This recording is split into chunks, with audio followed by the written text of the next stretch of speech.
Hello friends, स्वागत है आपका हमारे इस वीडियो में। आज की इस वीडियो में हम क्लास 12th इकोनॉमिक्स का चैप्टर नंबर 3 और यूनिट 2 डिस्कस करने वाले हैं, मुद्रा एंड बैंकिंग। और ये हम 23 और 24 सिलेबस के अकॉर्डिंग सारा चीज़ डिस्कस करेंगे, ठीक है। इसमें जो भी चीज़ें मैं पढ़ाऊँगा वह सारी 23-24 सिलेबस के अकॉर्डिंग रहने वाली है और नॉलेजफुल ये वीडियो रहने वाली है, ठीक है। और हिंदी में हम सारी चीज़ डिस्कस करेंगे, ठीक है। और ये वीडियो 2 पार्ट्स में रहने वाला है, ठीक है। तो आइए हम सबसे पहले इसका सिलेबस देखते हैं। तो ये है मुद्रा और बैंकिंग चैप्टर का सिलेबस, ठीक है, जो कि 23 और 24 में पूछा जाएगा। ये वीडियो दोनों बोर्ड के बच्चे देख सकते हैं, यूपी और सीबीएसई, ठीक है। तो आइए इसका सिलेबस हम डिस्कस करते हैं। मुद्रा और इसके कार्य पढ़ने हैं हमें, ठीक है। इसकी मुद्रा पूर्ति, जनता द्वारा धरित मुद्रा और वाणिज्य बैंक द्वारा धरित शुद्ध मांग पढ़ना है हमें, ठीक है। और वाणिज्य बैंक यानी कि कॉमर्शियल बैंक प्रणाली द्वारा साख का सर्जन पढ़ना है, ठीक है। फिर नेक्स्ट हमें केंद्रीय बैंक यानी कि आरबीआई के कार्य और उसके बारे में पढ़ना है, ठीक है। तो इस फर्स्ट पार्ट में हम इन सारी चीज़ों के बारे में पढ़ेंगे और नेक्स्ट पार्ट में हम बैंक दर, CRR, SRR, ठीक है, और repo rate, reverse repo rate, खुले बाजार की क्रियाएं, सीमांत आवश्यकता के माध्यम से साख का नियंत्रण, ये सारी चीज़ें पढ़ेंगी, ठीक है। तो आइए हम स्टार्ट करते हैं अपनी वीडियो को। अगर आप एनसीईआरटी की बुक खोलेंगे, सबसे पहले उसमें क्या दिखेगा? टॉपिक मुद्रा। तो उसमें पहली लाइन क्या है? मुद्रा विनिमय का एक सर्वमान्य माध्यम है। यानी कि आप कहीं पे भी जाइए विनिमय कराने, यानी कि एक्सचेंज लेने, तो वहाँ पे मुद्रा सर्वमान्य है, ठीक है। आप कोई गोल्ड, कोई भी वस्तु लेके जाइए, वह एक बार को इनकार कर दिया जाएगा, लेकिन आप मुद्रा आपके पास है तो आप कहीं पे भी विनिमय कर सकते हैं, ठीक है, कहीं किसी विश्व में कहीं पे भी, ठीक है। तो ये है मुद्रा की पावर, ठीक है। अब आइए मुद्रा को जानते हैं, मुद्रा होती क्या है, ठीक है। तो ज़्यादा आपको लोड नहीं लेना, बस आराम से समझते चलिए, ठीक है। सारी चीज़ें ईजी होने वाली हैं। मुद्रा वह वस्तु है जिसे आमतौर पर विनिमय के माध्यम, मूल्य के माप, ठीक है, और मूल्य का संचय और स्थगित भुगतान के मानक के रूप में स्वीकार किया जाता है, ठीक है। मुद्रा क्या है? एक वस्तु है जिसे आमतौर पर हम विनिमय के माध्यम, मूल्य का माप करने के लिए, मूल्य का संचय और स्थगित भुगतान करने के लिए स्वीकार किया जाता है, ठीक है। आरबीआई ने भी अपनी परिभाषा दी है मुद्रा को लेकर, ठीक है। आइए इसको देखते हैं हम। मुद्रा को उन तरल वित्तीय परिसंपत्तियों के रूप में परिभाषित किया जाता है जो समग्र आर्थिक गतिविधियों पर प्रभाव डालती हैं। आरबीआई के अनुसार क्या है? मुद्रा वित्तीय परिसंपत्ति है जो क्या करती है? आर्थिक गतिविधियों पर प्रभाव डालती है। आपको पता होगा आर्थिक गतिविधियां कौन सी होती हैं, ठीक है। हर धन रिलेटेड क्रियाएं आर्थिक गतिविधि कहलाती है, ठीक है। और आप एनसीईआरटी बुक रेफर करिएगा पढ़ने के लिए, ठीक है, क्योंकि इसमें सारी चीज़ें शॉर्ट है, ज़्यादा बड़ी नहीं है, ठीक है। अगर आपको ये रेफरेंस बुक लगाएंगे तो उसमें एक टॉपिक को बहुत ज़्यादा खींचा गया है और बहुत सारे एग्जाम्पलों के जरिए समझाया गया है, ठीक है। तो एनसीईआरटी आप पढ़ना, ठीक है। आप इसे एनसीईआरटी की वेबसाइट से भी डाउनलोड कर सकते हैं, ठीक है। तो आइए हम पढ़ते हैं मुद्रा के कार्य। मुद्रा विनिमय के माध्यम के रूप में कार्य करती है, यानी कि आपको विनिमय यानी कि एक्सचेंज करना है तो मुद्रा का सहायता लेनी पड़ेगी। तो क्या है? ये मुद्रा का कार्य है, ठीक है। मुद्रा सुविधाजनक लेखा की इकाई है। ये सब एनसीईआरटी की लाइन से, ठीक है। मुद्रा क्या है? सुविधाजनक लेखा की इकाई है। अगर मैं बोल दूं आपको, आपके घर का हिसाब करिए, आप पिछले महीने आपने कितना खर्च किया है या आने वाले महीने में आप कितना खर्च करेंगे, तो आप उसको कैसे हिसाब करेंगे? मुद्रा में ही करेंगे ना। 300 यहाँ दिया है, 500 वहाँ दिया है, 1000 की बुक लाई, 1000 ट्यूशन में गया, ठीक है। तो क्या है? लेखा की इकाई है। अगर मैं बोल दूं मुद्रा को, मुद्रा का यूज़ करे बिना आप अपने घर का बजट समझा दीजिए हमें, तो आपको थोड़ी प्रॉब्लम क्रिएट होगी, ठीक है। तो ये क्या है? सुविधाजनक लेखा की इकाई है, ठीक है। यानी कि हमें हिसाब किताब करने के लिए एक इकाई प्रदान करती है, ठीक है। तो लेखा की एक इकाई है, ठीक है। आप ध्यान रखिएगा। मुद्रा, मुद्रा मूल संचय के रूप में कार्य करती है। अगर मैं आपको बोल दूं आने वाले 2 महीने में मुझे 500 रुपये आप इकट्ठा करके दें, तो आप किस रूप में उसे संचय करेंगे, ठीक है। इकट्ठा मतलब संचय, तो किस रूप में करेंगे? आप मुद्रा के रूप में करेंगे, या थोड़ी किसी और वस्तु के रूप में करेंगे। तो ये क्या है? वेस्ट ऑप्शन है। मुद्रा मूल संचय के रूप में कार्य करती है, ठीक है। आप पैसा इकट्ठा करते हैं किसी भी उद्देश्य के लिए, तो किस में इकट्ठा करेंगे? मुद्रा के रूप में करेंगे, ठीक है। वस्तुओं का मूल मापक निर्धारित करती है। क्या करती है? मूल मापक निर्धारित करती है। समझते हैं इसको? जैसे आप जिस डिवाइस में ये वीडियो देख रहे हैं, ठीक है, उसका मैं पूछूं आपने इसको कितने में लिया, तो आप कैसे बताएंगे उसे कि मैंने सिर्फ 10,000, 15,000 में लिया है? तो किसका उपयोग कर रहे हैं आप? मुद्रा का उपयोग कर रहे हैं। 1000, 10,000, 15,000, ठीक है, मुद्रा का उपयोग करके बता रहे हैं। तो ये क्या है? मूल मापक है, यानी कि जो डिवाइस है उसका ये मूल माप दे रही है कि कितने मूल का है, ठीक है। यानी कि मूल निर्धारित करती है वस्तुओं का, ठीक है। हर चीज़ को आप मूल में ही तो जोड़ते हो। टेबल, लैपटॉप, पेन, पेंसिल, किताब, हर चीज़ को किस में नापते हैं हम? मूल इसका किस में नापते हैं? मुद्रा में नापते हैं। तो ये सब क्या है, इसके कार्य हैं। ठीक है, इन सबको आप पेपर में लिखना अगर आप पूछे, और अपनी लाइन में 2-3 लाइन में अपना डिफाइन कर देना इसको लिख के। ठीक है, तो आइए हम नेक्स्ट टॉपिक समझते हैं, वस्तु विनिमय प्रणाली। जब हमारे पास मुद्रा नहीं थी, मुद्रा तो अब आई है, इससे पहले हम किससे काम चलाते थे? तो पहले हमारे पास था वस्तु विनिमय प्रणाली। ठीक है, वस्तु विनिमय प्रणाली का मतलब क्या होता है? वस्तुओं के बदले वस्तुओं का लेन देन, यानी कि हम विनिमय यानी कि एक्सचेंज के लिए वस्तुओं को बदले वस्तुओं का एक्सचेंज करते थे। ठीक है, तो आइए पढ़ते हैं, समझते हैं। वस्तु विनिमय प्रणाली, वस्तु विनिमय प्रणाली उस प्रणाली को कहते हैं जिसमें वस्तुओं को विनिमय वस्तुओं से किया जाता है। ठीक है, अर्थात वस्तुओं के बदले वस्तुओं का लेन देन, यानी कि आपके पास चावल है, आपके पड़ोसी के पास गेहूं है, तो आप आपस में एक्सचेंज कर लेंगे। ठीक है, तो ये क्या हो गया? विनिमय हो गया। अब जब ये अच्छा खासा चल रहा था तो इसे हटाने की क्या जरूरत है? हमें मुद्रा लाने की क्या जरूरत थी? अभी इसे ही यूज करते हैं हम। तो मुद्रा लाने की आवश्यकता इसलिए थी क्योंकि इसमें बहुत सारी कठिनाइयाँ थी, अनगिनत।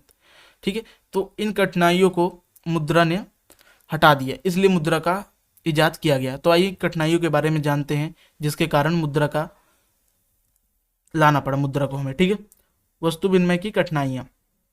आवश्यकता के दोहरे संयोग का अभाव। जैसे आपके पास चावल है, बगल वाले के पास आपके पास गेहूं है। ठीक है, और आपको गेहूं चाहिए, लेकिन जो इसके पास गेहूं है उसको दाल चाहिए। ठीक है, तो क्या है, संयोग नहीं बैठ पा रहा था, यानी कि तालमेल नहीं बैठ पा रहा था। जो आपको चाहिए वो सामने वाले को नहीं चाहिए, सामने वाले को चाहिए आपको नहीं चाहिए। ठीक है, तो सबकी आवश्यकताएं क्या थी? अलग अलग थी, तो इसलिए संयोग नहीं बैठ पा रहा था। ठीक है, सबकी अलग अलग आवश्यकताएं और वस्तु एक ही दो, तो इसमें दिक्कत होती थी। लेकिन आज के समय पे मुद्रा है, आप मुद्रा लेके जाइए, आपके पास कोई वस्तु नहीं है, आप बहुत सारी वस्तु लेके आइए, तो ये क्या है? मुद्रा है। ठीक है, मूल मापक का अभाव रहता था। ठीक है, अगर मैं आपको आधा किलो सोना दे दूं, आप उसे कैसे नापेंगे, कैसे मापेंगे? ठीक है, तो इसका अभाव रहता था। आधा किलो सोना, तो आप ऐसे थोड़ी बोलोगे इतना धान या चावल ले लो, इसमें दिक्कत आती थी। लेकिन आप आधा किलो आज के सोने में, आज के समय में आधा किलो सोने को हम इजिली माप सकते हैं। ठीक है, तो इसमें क्या था? इस प्रणाली में मूल्य मापक का अभाव था। ठीक है, भविष्य में किए गए भुगतान की कठिनाइयाँ होती थी इसमें। ठीक है, मूल संचय का अभाव रहता था। अगर मैं आपको बोल दूं आप वस्तु के रूप में 10,000 रुपये इकट्ठा करिए, तो आपको दिक्कत होगी। आप वस्तु जैसे कोई गेहूं या चावल हो गए, उसके रूप में आपको 10,000 रुपये इकट्ठा करना है, यानी कि संचय करना है। ठीक है, 1-2 महीने के लिए, तो आप नहीं कर पाएंगे। ठीक है, तो सड़ जाएगी, इधर उधर ले जाना पड़ेगा, बहुत सारी दिक्कतें आती है वस्तु में। लेकिन आपको 10,000 रुपये मुद्रा के रूप में संचय करना है तो बहुत आसानी से हो जाएगा। तो इस प्रणाली में मुद्रा संचय का भी भाव था, यानी कि मूल संचय। ठीक है, और हस्तांतरण में की कठिनाई होती थी। अगर आपके पास 10 लाख रुपए है, झोले में डालो, लेके चल दो, वहीं आपके पास 10 लाख का कोई वस्तु है या कोई भी, जैसे मान लीजिए गेहूं या चावल है, तो उसको हस्तांतरण में कठिनाई होगी, एक स्थान से दूसरे स्थान पर ले जाने में बहुत सारी समस्याएं आएंगी। ठीक है, तो इन सभी कारणों से, यानी कि इन सारी कठिनाइयों की वजह से हमें मुद्रा का इजाद करना पड़ा। ठीक है, और मुद्रा ने इन कठिनाइयों का समाधान भी किया था। ठीक है, तो यह है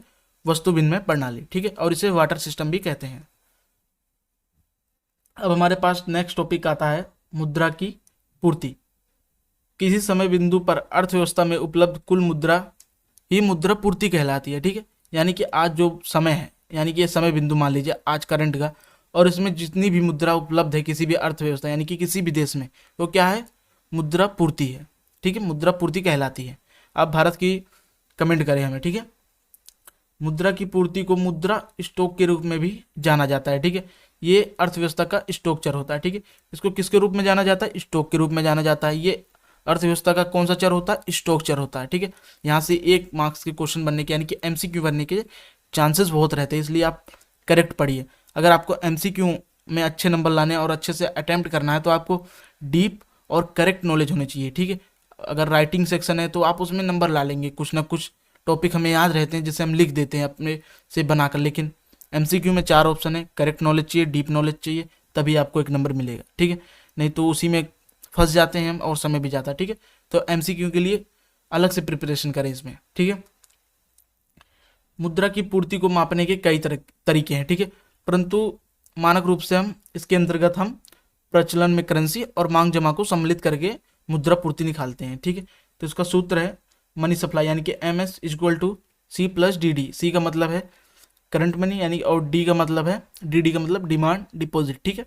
इन दोनों को प्लस करोगे मनी सप्लाई निकल जाएगी। टेंशन मत लीजिए, आगे हम C और DD को एकदम विस्तार से और डीप पढ़ने वाले हैं, ठीक है। तो अभी यहाँ समझ लीजिए आप, जहाँ C प्रचलन में करेंसी या जनता के पास करेंसी, इसका मतलब ये होता है, ठीक है। और D का मतलब मांग जमा है, जो आपने बैंक में जमा कर रखी है, ठीक है। और RBI द्वारा नियंत्रित और विनियमित किया जाता है मुद्रापूर्ति को, ठीक है। तो आइए हम C और DD का मतलब समझते हैं। C का मतलब है प्रचलन में करेंसी और DD का मतलब है मांग जमा, ठीक है। D का मतलब डिपॉजिट, ठीक है। और आइए हम पढ़ते हैं। प्रचलन में करेंसी, आपके पास इस समय जो आपके जेब में पैसा पड़ा है क्या प्रचलन में करेंसी। आपके घर में जो पैसा पड़ा है वो प्रचलन में करेंसी। आप सुबह गए, जो नाश्ते में सामान लेके आए, पैसा दिया, वह क्या है प्रचलन में करेंसी, यानी कि जो प्रचलन में बनी हुई है अर्थव्यवस्था में, इधर से एक दूसरे के हाथ में आए जा रही है, ठीक है। तो क्या है प्रचलन में करेंसी है। वहीं आपकी 1 तारीख के आपको आपकी या माता पिता की सैलरी आई, ठीक है, ज़्यादातर माता पिता की आई, आपने उसमें से आधा हिस्सा बैंक में रख दिया और अपनी आवश्यकता यानी कि जब आपकी मांग होगी तब उसको, उस जमा को आप निकाल लेंगे, तो क्या है मांग जमा है।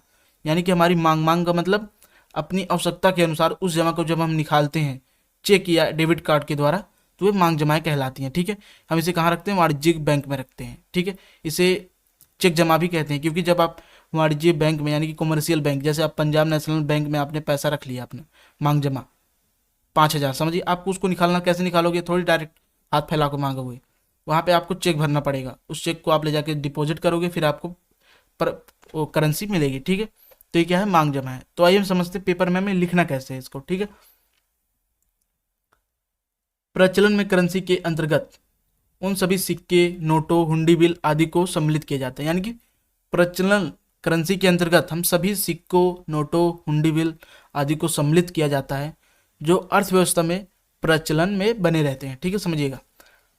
जो अर्थव्यवस्था में प्रचलन में बने रहते हैं उन सभी नोटों और हुंडी बिलों को, सिक्कों को हम जोड़ते हैं, सम्मिलित करते हैं, ठीक है, प्रचलन करेंसी में। और मांग जमा, ये ऐसी धनराशियां हैं जो वाणिज्य बैंकों के चेक द्वारा निकाले जा सकने वाले खातों में जमा होती हैं। वाणिज्य बैंक कौन से, कमर्शियल बैंक, जिसमें आपका इस वक्त अकाउंट है, जिसमें आप अपना स्कॉलरशिप स्कूल से मंगाते हैं, अगर आप गवर्नमेंट स्कूल में होंगे तो क्या है वाणिज्य बैंक, ठीक है। उसमें हम अपना मांग जमा जमा करते हैं और उन्हीं के चेक द्वारा निकालते हैं। इन्हें मांग जमाएं इसलिए कहा जाता है क्योंकि बैंकिंग संस्था के चेक देने या डेबिट कार्ड का उपभोग करने पर जमाकर्ता उसका उस मांग की अनुरूप धनराशि उसे देना पड़ता है, ठीक है। तो इसलिए इसे मांग जमा कहते हैं। इन्हें चेक योग जमाएं भी कहते हैं क्योंकि इसे हम चेक के माध्यम से निकालते हैं, ठीक है। ये पेपर में आपको ऐसे लिखना अगर पूछा जाए तो, ठीक है। और आपको NCERT प्रेफर करनी है और सपोर्ट मटेरियल जो आपको स्कूल से मिलती है वो मस्ट है पढ़ने के लिए। ये 2 रिसोर्सेज आपके लिए इनफ है पढ़ने के लिए, ठीक है। नेक्स्ट टॉपिक है वाणिज्य बैंकिंग प्रणाली द्वारा साख का सर्जन, ठीक है। तो ये पहले हम इसे समझते हैं, फिर इसकी डेफिनेशन जानेंगे, ठीक है। ये हुआ बैंक, ये है जनता, थोड़ा एडजस्ट करिएगा डायग्राम में, ठीक है। ये हुई दूसरी जनता, ठीक है, पब्लिक, यानी कि ये बैंक, ये हुई जनता, ठीक है। क्या करती है, कुछ पब्लिक आय सर्जित करती है, पैसा कमाती है, क्या कहाँ लेके भागती है, बैंक में। चलो हम बैंक में जमा कर देंगे, हमें कुछ इंटरेस्ट यानी कि कुछ ब्याज मिलेगा, ठीक है। तो ये बैंक क्या करता है, जमा स्वीकारता है इनसे, और इसी जमा को आगे ये ऋण या लोन के रूप में आगे व्यक्तियों को प्रदान करता है, ठीक है। तो इसमें फ़ायदा क्या हुआ, इनसे 2% क्या करेगा, इनको देगा ब्याज दर, और इनसे 10%, एग्जाम्पल लेके चल रहा हूँ, ठीक है, इनसे 10% लेगा, और इसी के बीच के डिफरेंस को इनका प्रॉफिट है, ठीक है। यानी कि देखिए समझिएगा, ये है जो ये जनता, इसके पास पैसा लेके गई, जमा कर दिया, ठीक है, 10,000, ठीक है, और इससे 2% ये दे रहा है, बैंक जो है इसको 2% उस पैसे के ऊपर ब्याज दे रहा है, तो इसने अपना पैसा वहाँ रख दिया है। और कोई और व्यक्ति है या कोई जनता में बहुत सारे लोग होते हैं, ठीक है, वो पढ़ाई के लिए, इलाज के लिए या किसी और कारण के लिए लोन मांग रहे हैं, ठीक है, व्यापार के लिए, तो ये क्या करेंगे, बैंक के पास जाएंगे, बैंक उनको लोन देगा, ऋण देगा, ठीक है। और उसके बदले उनसे क्या करेगा, ब्याज दर चार्ज करेगा। ठीक है, उनसे ब्याज दर लेगा और इनको देगा, लेकिन जो इनको देगा वो कम रहेंगे, जो दूसरों से लेगा बैंक ब्याज दर वो ज़्यादा रहेंगी। और इन्हीं के बीच के डिफरेंस, जैसे इनका डिफरेंस कितना है, 8% है, तो ये 8% पैसा किसका हुआ, बैंक का हुआ। तो ये किसके द्वारा कमाते हैं, साख सृजन के कारण। ठीक है, तो इसको हम जानते हैं, लिखना कैसे है। मुद्रा निर्माण, साख सृजन। ठीक है, मुद्रा निर्माण वाणिज्य बैंक की सबसे महत्वपूर्ण गतिविधियों में से एक है। यानी कि मुद्रा निर्माण यानी कि साख सृजन क्या है, वाणिज्य बैंक की सबसे महत्वपूर्ण गतिविधि है। ठीक है, मुद्रा निर्माण की प्रक्रिया के द्वारा वाणिज्य बैंक इतनी अधिक मात्रा में साख सृजन में सफल हो जाते हैं जो प्रारंभिक जमाव से कई गुना अधिक होती है। ठीक है, मैंने आपको समझाया था कैसे बैंक साख सृजन करती है और कैसे अपना प्रॉफिट अर्न करती है। ठीक है, यानी कि वो जनता से पैसा लेगी लेकिन उनको कम यानी कि कम ब्याज दर देगी, और उसी जनता को वो ऋण यानी कि लोन देगी लेकिन उनसे हाई यानी कि ज़्यादा ब्याज दर मांगेगी, और इसी के बीच का जो डिफरेंस बचेगा वो बैंक अपने पास रख लेगी। ठीक है, तो ये क्या है, वाणिज्यिक बैंक प्रणाली द्वारा साख का सृजन है। ठीक है, आई होप आपको समझ आया होगा। अगर कुछ भी डाउट है, दिक्कत है, आप कमेंट करें, उसके ऊपर या सेपरेट वीडियो या अगली वीडियो में से हम कवर कर देंगे। ठीक है, तो अब हम पढ़ेंगे बैंकिंग सेक्टर। ठीक है, बैंकिंग प्रणाली। अभी तक हमने मुद्रा से रिलेटेड सारी चीज़ें पढ़ ली हैं, अब हम बैंकिंग से पढ़ेंगे। ठीक है, केंद्रीय बैंक और उसके कार्य। हम भारत में रहते हैं तो हमारी केंद्रीय बैंक क्या है, आरबीआई। तो हम आरबीआई के सारी चीज़ें पढ़ेंगे। ठीक है, तो आइए हम जानते हैं केंद्रीय बैंक। केंद्रीय बैंक वह सर्वोच्च वित्तीय संस्थान है। क्या, सर्वोच्च यानी कि सुप्रीम वित्तीय संस्थान है जो राष्ट्र की मौद्रिक प्रणाली और नीति की देखरेख तथा मुद्रा पूर्ति को नियंत्रित करने के लिए उत्तरदायी है। ठीक है, क्या करती है, राष्ट्र की मौद्रिक प्रणाली और नीति की देखरेख तथा मुद्रा की आपूर्ति को नियंत्रित करने के लिए उत्तरदायी है। ठीक है, मुद्रा से रिलेटेड सारा काम किसी भी राष्ट्र में आरबीआई यानी कि केंद्रीय बैंक देखती है सबकी। ठीक है, भारत में आरबीआई करता है सारा। आरबीआई की फुल फॉर्म क्या होती है, रिजर्व बैंक ऑफ इंडिया। ठीक है, आरबीआई भारत का केंद्रीय बैंक है। इसकी स्थापना 1 अप्रैल 1935 को हुई थी। 1 जनवरी 1949 को आरबीआई का राष्ट्रीयकरण किया गया था। अगर आपसे पूछे स्थापना कब हुई, 1 अप्रैल 1935 को, और पूछे इसका राष्ट्रीयकरण कब हुआ था, ठीक है, केंद्रीय बैंक के रूप में कब इसे अपनाया गया था, तो वह 1 जनवरी 1949 को। ठीक है, अब आइए हम केंद्रीय बैंक यानी कि भारतीय रिजर्व बैंक के कार्य देखते हैं। ठीक है, इस स्पेसिफिक हमें बताया गया है सिलेबस में 3 कार्यों के बारे में, हम उसी के ऊपर डिस्कस करेंगे। ठीक है,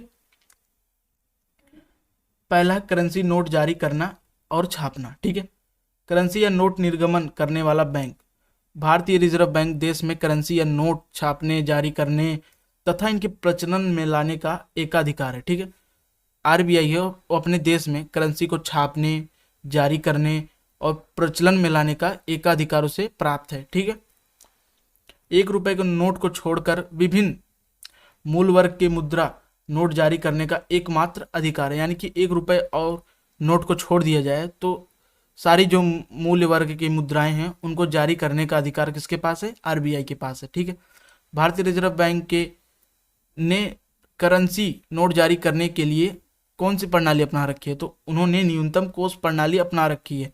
भारतीय रिजर्व बैंक ने करेंसी नोट जारी करने और छापने के लिए न्यूनतम कोष प्रणाली, ये देखिए, अपना रखी है। एमसीक्यू बन जाए तो आप आंसर कर दीजिएगा। ठीक है, अब इसमें सवाल उठता है, 1 रुपए का नोट कौन जारी करता है, यानी कि सिक्के और नोट, तो वह वित्त मंत्रालय जारी करती है। ठीक है, ये मैंने ब्रैकेट में लिखा है, वित्त मंत्रालय द्वारा जारी किया जाता है 1 रुपए के नोट और सिक्के। ठीक है, इसके ऊपर एमसीक्यू यानी कि वन मार्क्स का मोस्ट इंपोर्टेंट क्वेश्चन बन सकता है, आप इसे ध्यान से पढ़ के जाइएगा। ठीक है, 1957 के बाद से यह कुल 200 करोड़ रुपए के स्वर्ण भंडार और विदेशी मुद्रा भंडार को बनाए रखते हुए आवश्यकता अनुसार मुद्रा करेंसी जारी कर सकता है। ठीक है, यानी कि 1957 के बाद 200 करोड़ रुपए का स्वर्ण भंडार और विदेशी मुद्रा भंडार बनाए रखते हुए एक करेंसी जारी करता है। ठीक है, 200 करोड़। ठीक है, जिनमें से कम 115 करोड़ का स्वर्ण तथा शेष 85 करोड़ के विदेशी मुद्रा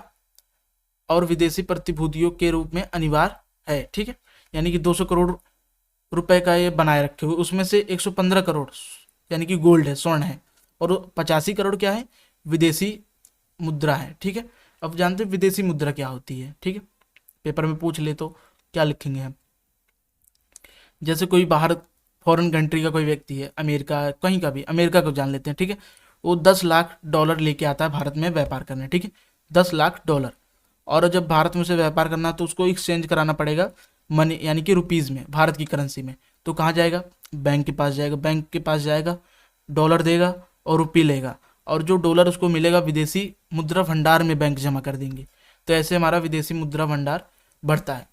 विदेशी मुद्रा भंडार आपको बताते हैं कि आपके देश में कितना व्यय यानी कि निवेश किया गया है। ठीक है, अगर आपका विदेशी मुद्रा भंडार बढ़ा है तो जान लीजिए बाहर से आपके देश में निवेश हुआ है, अगर खाली है तो निवेश नहीं हुआ है। इसका मतलब यानी कि जब बाहर से लोग आएंगे व्यापार करने तो निवेश करेंगे भारत में, जब उसको एक्सचेंज कराएंगे मनी तो मुद्रा भंडार में जमा होगा, तो ऑटोमेटिक मुद्रा बढ़ेगी। ठीक है, और स्वर्ण भंडार यानी कि गोल्ड। ठीक है, इसको गोल्ड समझिएगा।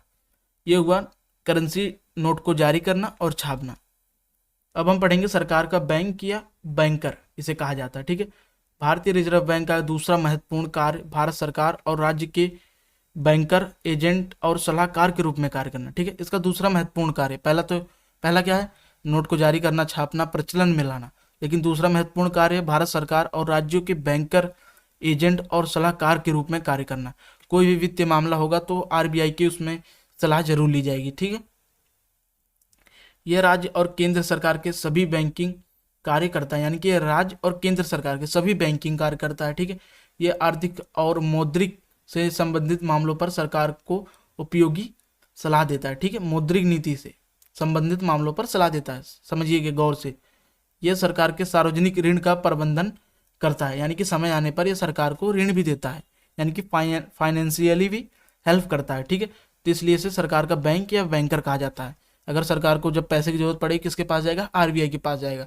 आपने दूसरी बुक में पढ़ा ही होगा, जब 1990 का दशक था तो भारत के पास एक हफ्ते का पैसा बचा हुआ था। ठीक है, लेकिन तब आरबीआई ने अपना गोल्ड गिरवी रख के आगे का खर्च दिया था। ठीक है,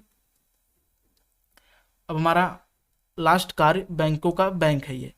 ठीक है, ये 3 चीज़ें दी हैं, तो ये तीसरी चीज़ है, भारतीय रिजर्व बैंक अन्य वाणिज्य बैंकों के लिए भी वही कार्य करता है जैसा कि अन्य बैंक अपने ग्राहकों के लिए करती हैं। ठीक है, आप किसी न किसी बैंक के ग्राहक होंगे, आपके लिए जो सुविधाएं हैं, जैसे आपको लोन दिया जाता है, आप अपने पैसा वहाँ रखते हैं। ठीक है, आपको जितनी भी सेवाएं मिलती हैं, वो जो कार्य मिलते हैं वही आरबीआई उनके लिए करता है। ठीक है, जैसे वाणिज्य बैंक यानी कि जो बैंक में आपका अकाउंट है अभी वो क्या है, वाणिज्यिक बैंक है, वह अपना जमा किसके पास रखेंगे, उन्हें भी तो रखना पड़ेगा, वो आरबीआई के पास रखेंगी। अगर उन्हें जरूरत पड़ेगी वो किससे पैसा लेंगी, यानी कि लोन किससे लेंगी, वो भी आरबीआई से लेंगी। ठीक है, यानी कि बैंकों का बैंक है। ठीक है, आरबीआई देश के सभी वाणिज्यिक बैंकों को पैसा उधार देता है और उनकी जमायत स्वीकार करता है। ठीक है, यानी कि बैंक है हमारी, उन पे आरबीआई का नियंत्रण रहता है। वही सब दर यानी कि ब्याज दर सब निर्धारित करती हैं किस दर पर आपको क्या चीज़ें करनी है। ठीक है, और कोई भी बैंक नई स्थापित हो रही है, ठीक है, जैसे किसी को नई बैंक स्थापित करनी है तो आरबीआई की मंजूरी लेनी पड़ेगी। अगर कोई बैंक पहले से स्थापित है उसको नई ब्रांच खोलनी है तब भी आरबीआई की मंजूरी लेनी पड़ेगी। यानी कि बैंकिंग सेक्टर में 80% आरबीआई की मंजूरी से करना पड़ता है सारा काम। ठीक है, अब नेक्स्ट वीडियो, ये हमारी पहला पार्ट था। ठीक है, सेकंड पार्ट में हम इन सारी चीज़ों को देखेंगे। ठीक है, साख नियंत्रण के उपकरण यानी कि बैंक दर, रेपो दर, विपरीत रेपो दर, ठीक है, नगद आरक्षित अनुपात, वैधानिक तरलता अनुपात, खुले बाजार की क्रियाएं, सीमांत आवश्यकता, ये सारी चीज़ें हम नेक्स्ट वीडियो में पढ़ेंगे। ठीक है, आई होप आपको पहला पार्ट जो मैंने अभी पढ़ाया आपको सारी चीज़ें कंप्लीट समझ आई होंगी। अगर कोई भी डाउट हो तो आप हमें कमेंट करें, अगर नहीं है तो लाइक करें, शेयर करें, सब्सक्राइब करें। ठीक है, और कोई भी चीज़ छूटेगी तो मैं अगले वीडियो में कोशिश कर दूंगा कराने के लिए। ठीक है, थैंक्स फॉर वॉचिंग। अब हम मिलते हैं किसी नेक्स्ट वीडियो में।